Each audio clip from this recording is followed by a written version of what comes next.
자, 56번. SQL 쉽게 출제가 됐죠.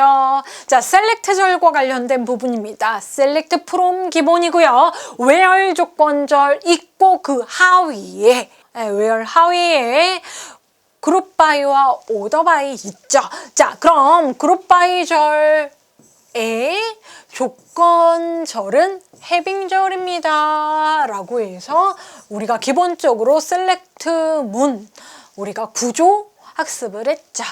자, 그룹 바이의 조건절입니다. 그룹을 형성을 하는데 그룹 내에서, 그러니까 그룹 내의 조건절입니다. where 하면 키워드가 뭐예요? 조건절. 조건식이 올 수 있다라는 거예요. 크다 작다 일치한다 이런 상황이다 라는 건데 where절은 조건절 해서 전체적인 모든 투플을 대상으로 하는 것의 조건이고요. having은 조건이긴 한데 앞에 뭐가 붙었어요? 그룹이라고 붙어 있죠. 자, 그러면 그냥 상식적인 영어 단어 수준에서도 그룹 바이절, 그룹 바이가 있을 때만 having 쓸 수 있다. 그러면 그룹 바이 없으면 having 쓸 수 없다. 해서 그룹 내에서 having 조건절을 지정할 수 있다라는 겁니다. 자, 57번은 지금 필기에서 출제가 처음 등장했습니다. 이 문제는 원래 개정 전 실기 문제로 출제가 많이 됐던 문제예요. 자, 그런데 우리 설명이 이렇게 장황했네요. 근데 결국엔 보기 먼저 보시고요. 보기에 기호,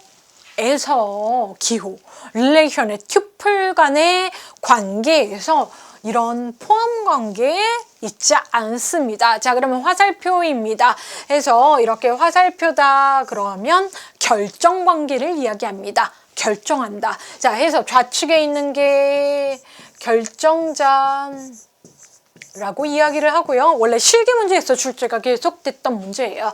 자, 그럼 오른쪽에 있는 게 종속자라고 해서 결정한다 라고 합니다. 자, 이럴 때 결정자, 종속자는 속성, 어떤 속성, 특성 속성을 좌측에 두면 이 좌측에 있는 속성 값에 의해서 우측에 있는 속성 값이 정해진다 라는 거죠. 함수 종속이라고 이야기를 합니다. 자, 우리 한번 읽어볼게요. 릴레이션 R에서 X와 Y를 각각의 애트리뷰트 집합, 부분 집합이라고 한다. 애트리뷰트 뭐예요? 속성. 즉, 릴레이션 R이 있는데 R에는 많은 속성들이 있죠. 자, 거기에 X도 있고 Y도 있는 상황이다 라고 합니다. 자, 경우 애트리뷰트 X의 값은 각각에 대해서 시간 관계없이 항상 애트리뷰트 Y의 값을 오직 한 개만 연결되도록 연관 관계가 있다. 이것을 Y는 X에 함수 종속된다 이야기합니다.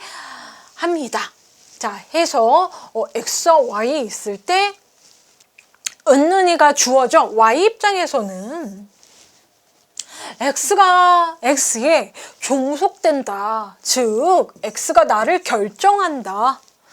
그렇죠? Y 입장에서는 X에 종속되어 있다라고 하고요. X 입장에서는 Y를 결정한다라고 이야기를 합니다. 그래서 화살표의 방향 보시면 되고요. 좀 헷갈리게 문제를 일부러 꼬아서 표현한 문제입니다. 자, 보시면 57번 문제였고요. 58번 관계대수에 대해서 이렇게 기호가 안 나오고 설명 나왔죠. 이게 이제 개정되어 있는 NCS스러운 정의라는 거죠. 틀린 것은 자, 관계대수에 대한 설명 틀린 것은 관계 해석 설명이 있을 확률이 높죠. 자, 그런 염두를 하고 한번 볼게요. 원하는 릴레이션을 정의하는 방법을 제공하며 비절차적 언어이다. 관계대수는 어떻게 해요? 절차적이다가 키워드죠. 자, 비절차적은 관계 해석이죠. 자, 릴레이션 조작을 위한 연산의 집합으로 자, 여러분이 이런 게 헷갈리죠? 피연산자 결과가 모두 릴레이션이다. 자, 피연산자와 결과가 자, 관계대수 연산자 자체 얘 대상이 피연산자예요. 자, 여기서 피연산자는 R1과 R2가 있을 때 여기에 연산합니다. 무슨 연산? 관계대수 연산 또는 관계해석 연산. 그럼 릴레이션이죠. 여기에 관계대수 연산 우리 배운 거 많이 있죠. 합집합, 교집합, 차집합, 카티션, 프로덕트. 그죠? 예. 자, 그런 관계대수. 그죠? 뭐 조인 연산했다. 그러면 결과가 뭐가 나와요? 릴레이션 나온다 할 때 이 R1과 R2를 피연산자라고 얘기를 하고요. 자, 결과 뭐예요? 릴레이션과 릴레이션 연산하면 릴레이션 연산 나온다라는 표현을 이렇게 한 거예요. 근데 여러분이 너무 낯설어 하시는 거죠. 피연산자라는 단어 때문에. 일반 집합 연산 4개, 순수관계 연산 4개 해서 총 8개의 연산 꾸준히 출제가 되고 있습니다. 지리에 대한 해를 구하기 위해서 수행해야 할 연산의 순서를 명시한다. 이 표현 정보 처리에서는 좀 낯선 표현입니다. 예정 기출에서는. 자, 근데 순서를 명시한다 뭐예요? 절차적이다. 키워드이죠. 순서를 명시하지 않는다. 관계 해석 부분이라고 여러분 알고 계시면 될 것 같습니다. 자, 59번 문제 볼게요. 자, 59번 문제 관계 데이터베이스에서 릴레이션을 대상으로 그렇죠? 릴레이션을 대상으로 관계 대수 연산이 아닌 것은 우리 앞에서 집합과 순수 관계 해서 8개의 연산을 배웠죠. 자, 그런데 보기가 8개를 섞어서 내진 않고요. 이번 보기는 순수관계 연산에 대한 보기와 그 이외만 포함을 했습니다. Select, Project, Join, Division. 자, 기호 꼭 알고 계시고요. 자, 필기에서는 이렇게 기호 출제된 바가 있고 실기에서도 한번 출제된 바가 있습니다. 자, 디비전 이렇게 정말 나눗셈 이거 아닙니다. 자, C자바 아니니까요.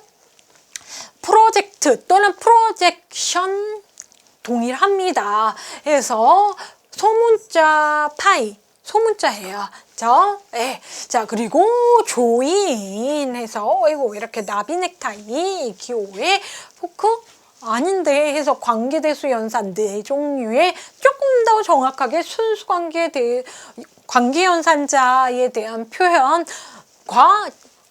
관련되어 있는 보기로 구성했으면 뭐 집합연산이 포함됐을 수도 있었겠죠. 자, 그런데 포크는 아니다라는 거죠. 자, 60번입니다. 자, 60번은 개정 전 기출문제에 있네요. 자, 무결성 문제.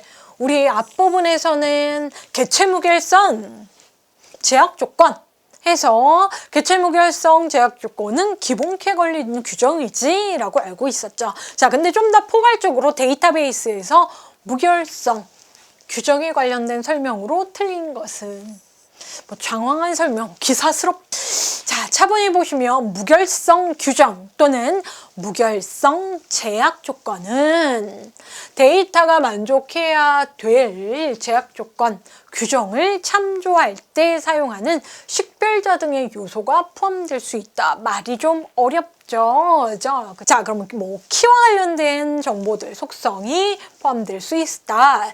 무결성 규정은 도메인, 키, 종속성의 무결성 제약을 지정할 수 있다. 뭐 그냥 이렇게 보시면 되죠. 도메인 무결성 제약 조건, 키 무결성 제약 조건, 속성 무결성 제약 조건 이렇게요. 자, 뭐 종속성, 외래키, 무결성 제약 조건 뭐 이렇게요.